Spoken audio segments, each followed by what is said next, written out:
صلی اللہ علیہ وآلہ وسلم کے آخری دور میں مختلف فتنے ظاہر ہوئے. ان فتنوں میں مسلمہ کذاب کا فتنہ بھی ہے. صحابہ کرام رضوان اللہ تعالی اجمعین نے اس فتنے کا مقابلہ کیا اور کثیر تعداد صحابہ کرام کی اس فتنے کا مقابلہ کرتے ہوئے شہید ہو گئی. تو اس امت کو اس کی افضلیت کی بنیاد پہ، اس کی برتری کی بنیاد پہ کہ جس طرح یہ امت تمام امتوں سے اعلیٰ، افضل اور برتر ہے اور بہتر ہے اور تمام امتوں سے بڑی امت ہے، تو اس امت کو تمام امتوں سے زیادہ مصائب و آلام اور فتنوں کا سامنا ہے. خود جناب نبی کریم صلی اللہ علیہ وسلم کا ارشاد مبارک ہے. آپ نے فرمایا کہ لوگوں میں سے، انسانوں میں سے سب سے زیادہ مظالم انبیاء کرام پر ہوئے اور پھر سب سے زیادہ مظالم میرے اوپر ہوئے.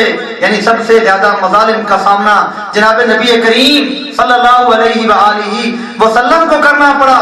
اسی طرح اس امت کو بھی بڑے بڑے فتنوں کا سامنا کرنا پڑا. اللہ کے محبوب کے دنیا سے پردہ فرماتے ہی مختلف فتنے کھڑے ہو گئے. صحابہ کرام نے ان کا مقابلہ کیا. زکوٰۃ کے منکرین تھے، یہ بھی ایک فتنہ تھا، یہ بھی ایک آزمائش تھی. صحابہ نے اس کا مقابلہ کیا. کچھ لوگ مرتد ہو گئے، صحابہ نے ان کا مقابلہ کیا. اسی طرح چلتے چلتے روافض کا فتنہ، خوارج کا فتنہ، اس کا صحابہ تابعین تبع تابعین نے مقابلہ کیا. مختلف ادوار میں مختلف فتنے اور مختلف لوگ پیدا ہوتے رہے جو مسلمانوں کے ایمان پر حملہ آور ہوئے. ایسے لوگ پیدا ہوتے رہے جو اسلامی عقائد میں تشکیک پیدا کرتے رہے. ایسے لوگ پیدا ہوتے رہے جو امت کے مذہبی عقائد اور نظریات کے ساتھ کھیلتے رہے. امت نے، علماء نے، اکابر نے، تابعین نے، تبع تابعین نے، فقہاء نے، محدثین نے، صحابہ اکرام نے ہر دور میں ان فتنوں کا مقابلہ کیا اور امت کے ایمان کا دفاع اور تحفظ کیا.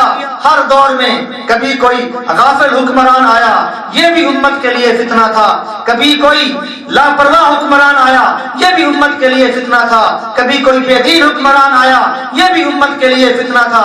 کبھی کوئی دین دشمن حکمران آیا، یہ بھی امت کے لیے فتنہ تھا. اکبر بادشاہ کا فتنہ بہت بڑا فتنہ تھا. یہ ایک بے دین اور جاہل حکمران کا فتنہ تھا. اس دور میں جہاں اکبر بادشاہ کا فتنہ تھا، اس کے ساتھ ساتھ جو ہے کاسا لیس ملاؤں کا فتنہ بھی تھا.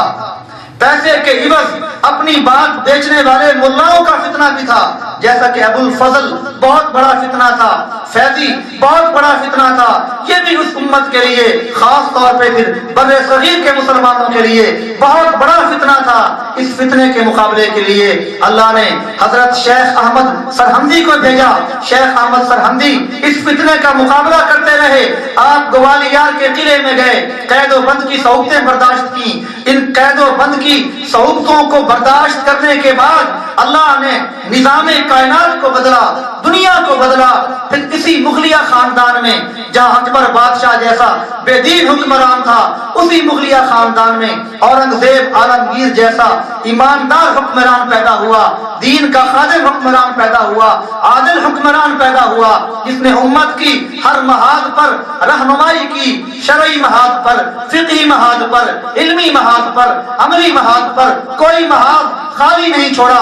وہ علماء کا خادم تھا، دین کا خادم تھا، دین کا جو ہے پرچار کرنے والا تھا، دین پہ ثابت قدمی کے ساتھ کھڑا ہونے والا تھا. اس کے بعد پھر فتنہ آیا. اگر ہم ان فتنوں کو دیکھتے ہیں جو امت کے مسلمانوں کے ایمان پر حملہ آور ہیں، ان میں داخلی فتنے بھی ہیں، خارجی فتنے بھی ہیں. داخلی فتنوں میں جیسا کہ ابھی عرض کیا کہ ظالم حکمران، جابر حکمران، جاہل حکمران، بے دین حکمران، لاپرواہ حکمران، بد دین حکمران، یہ بھی ایک داخلی فتنہ ہے. اور کاسا لیس ملا، یہ بھی ایک داخلی فتنہ ہے. دین کو بیچنے والے لوگ، یہ بھی ایک داخلی فتنہ ہے. اس کا بھی مقابلہ کیا. پھر چلتے چلتے ایک امت کے لیے خارجی فتنہ آیا کہ بر صغیر یہاں پر مسلمانوں کی حکومت تھی، اس حکومت کو ختم کر کے انگریز بر صغیر میں آیا. اس کے خاتمے کے لیے اللہ نے حضرت شاہ ولی اللہ کو میدان میں کھڑا کیا. حضرت شاہ ولی اللہ، پھر ان کا پورا خاندان ان کے بیٹے، ان کے پوتے یہ علمی میدان میں، عملی میدان میں ان فتنوں کا مقابلہ کرتے رہے۔ پھر دارالعلوم دیوبند قائم ہوا، یہ ان فتنوں کے مقابلے کے لیے تھا۔ تبلیغی جماعت قائم ہوئی، یہ ان فتنوں کے مقابلے کے لیے تھی۔ اور دینی جماعتیں مارد وجود میں آئیں، یہ ان فتنوں کا مقابلہ کرنے کے لیے تھی جو فتنے مسلمانوں کے دین اور ایمان پر حملہ آور ہو رہے تھے، جو مسلمانوں میں تشکیک پیدا کر رہے تھے، جو اپنے لوگ مسلمانوں میں لانچ کر کے ان سے دین اسلام کی من پسند تشریحات اور تعبیرات کروا رہے تھے۔ ان کے خاتمے کے لیے علماء کرام میدان میں آئے۔ آپ تبلیغی جماعت کو دیکھ لیجئے کہ تبلیغی جماعت کس دور میں قائم ہوئی۔ آپ اس کے نام پہ غور کریں، تبلیغی جماعت کا جو نام ہے، یہ نام اس کو مولانا الیاس کاندھلوی نے خود نہیں دیا تھا، کچھ لوگ تیار ہوئے، انہیں تیار کیا اور مسلمانوں کے ایمان کی سلامتی کے لیے گلی گلی، کوچا کوچا ان حضرات کو بھیجا کہ مسلمانوں کے ایمان پر جو مغربی لوگ کفار حملہ آور ہیں اس سے مسلمانوں کا ایمان بچایا جائے۔ اس وقت بر صغیر میں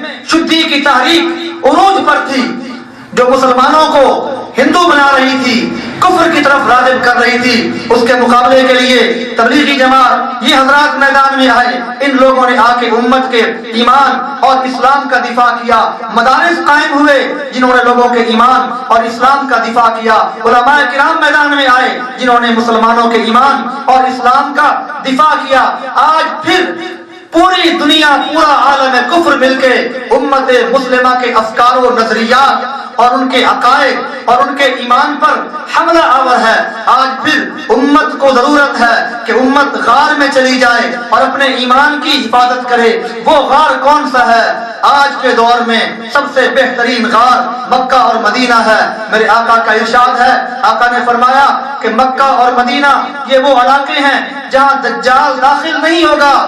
دجال کے فتنے سے بچنے کے لیے، دجالی قوتوں کے فتنوں سے بچنے کے لیے مکہ مدینہ بہترین جگہ، دجالی فتنوں سے بچنے کے لیے دینی مدارس بہترین جگہ، ان فتنوں سے بچنے کے لیے تبلیغی جماعت بہترین جگہ، ان فتنوں سے بچنے کے لیے خانقاہیں بہترین جگہ۔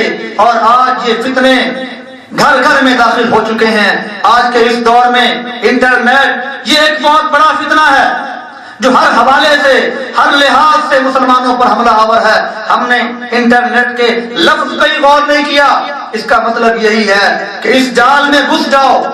ایسا جال تیار کیا، اس میں عمدہ عمدہ بظاہر اعلیٰ اعلیٰ خوراکیں دانے کی صورت میں ڈال دی اور پورا عالم کفر جال لگا کے بیٹھا ہوا ہے اور مسلمانوں کو اس جال میں داخل کرنا چاہتا ہے۔ اس جال سے بچنے کے لیے، اس کی خرابیوں سے بچنے کے لیے، اس کی تباہیوں سے بچنے کے لیے اہل علم کے ساتھ، اولیاء اللہ کے ساتھ، نیک لوگوں کے ساتھ، مشائخ کے ساتھ، مدارس کے ساتھ، علماء کے ساتھ اپنا تعلق مضبوط کریں، خانقاہوں کے ساتھ اپنا تعلق مضبوط کریں، مساجد کے ساتھ اپنا تعلق مضبوط کریں، مدارس کے ساتھ اپنا تعلق مضبوط کریں، دینی جماعتوں کے ساتھ اپنا تعلق مضبوط کریں۔ جتنا یہ تعلق مضبوط ہوگا انشاءاللہ اتنا ہی جلد دجالی سازشیں اور عالم کفر کی کفریہ طاقتیں اور ان کی سازشیں ناکام ہوگی اور اہل ایمان کا ایمان محفوظ ہوگا، اہل ایمان کے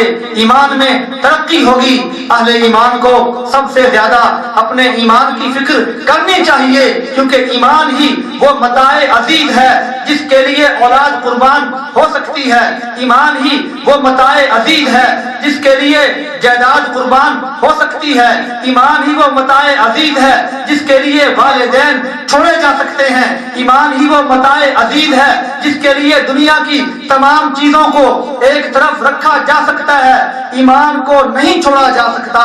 ایمان مسلمان کی متاع عزیز ہے اور اسی پر تمام کفریہ طاقتیں ہر دور میں حملہ آور رہی ہیں۔ اللہ کے محبوب صلی اللہ علیہ وسلم کے دور سے لے کے آج کے دور تک مسلمانوں کو اسلام سے نکالنے کے لیے، ان کا ایمان کمزور کرنے کے لیے سارے حربے استعمال ہو رہے ہیں۔ اس دور میں اپنے ایمان کی سلامتی کے لیے جس طرح وہ لوگ قرآن کریم نے جن کو ذکر کیا اصحاب کہف، وہ اپنا ایمان بچانے کے لیے غار میں چلے گئے تھے.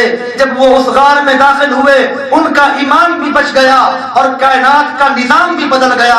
آج جب ہم اپنے ایمان کو بچانے کے لیے مکہ مدینہ کا رخ کریں گے، اپنے ایمان کو بچانے کے لیے مدارس میں جائیں گے، اپنے ایمان کو بچانے کے لیے مساجد میں جائیں گے، خانقاہوں میں جائیں گے اور علماء کے ساتھ تعلق مضبوط کریں گے، ہمارا ایمان بچے گا اور ایمان میں ترقی ہوگی. یہی مطلوب اور یہی مقصود ہے.